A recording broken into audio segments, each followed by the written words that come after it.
আসসালামু আলাইকুম। আজকে আমি রান্না করব মুরগির চামড়া দিয়ে কাঁচা কলা দিয়ে। কীভাবে মুরগির চামড়া দিয়ে রান্না করি।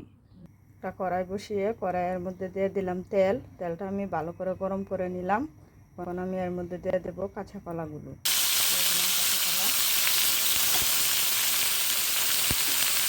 দিয়ে দিলাম সামান্য লবণ, সামান্য হলুদের গুঁড়া। এখন আমি সবগুলো একসাথে মিশিয়ে তেলের মধ্যে কলাগুলো আগে ভালো করে ভেজে নেব।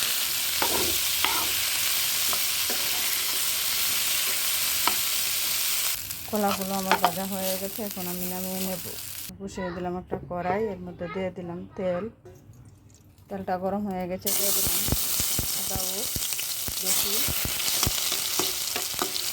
আদা রসুন ভাজা হয়ে গেছে, এখন দিয়ে দিলাম পেঁয়াজ কুচি। পেঁয়াজগুলো আমি একটু লাল করে ভেজে নেব। পেঁয়াজগুলো ভাজা হয়ে গেছে, এখন আমি দিয়ে দিলাম সামান্য পানি,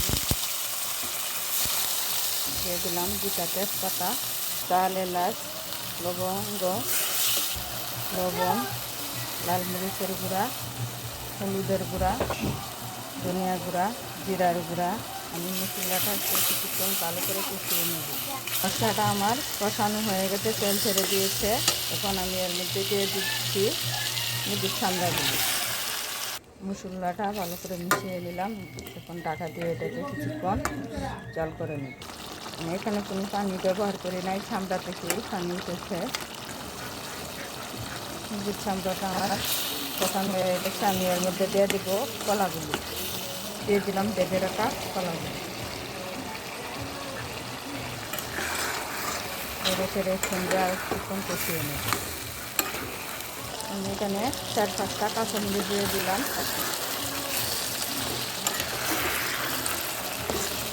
আমি এখানে দিয়ে দিচ্ছি এখন পানি, গরম পানি করে দিচ্ছি। আমি এখানে বেশি পানি ব্যবহার করি নাই, অল্প পানি দিয়েছি। এখন নেড়ে ছেড়ে আর কিছুক্ষণ জাল করে নেব। আপনারা যারা ইউটিউব চ্যানেল থেকে দেখেন, দয়া করে আমার চ্যানেলটিকে সাবস্ক্রাইব করবেন। আর যারা ফেসবুক পেজ থেকে দেখেন, আমার পেজটিকে অবশ্যই ফলো করে আসবেন।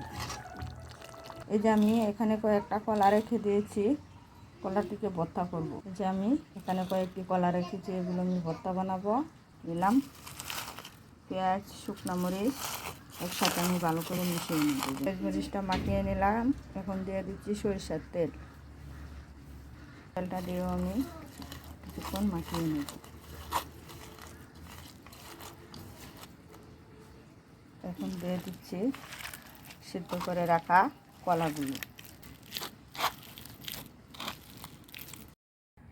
যে হয়ে গেল আমার ভর্তা। এদিকে যে মুরগির চামড়া কাঁচা কলা দিয়ে রান্না করলাম, ডাউল, সাদা ভাত। এখন আমরা খাওয়া দাওয়া করব। আপনারা সবাই ভালো থাকেন। আল্লাহ হাফেজ।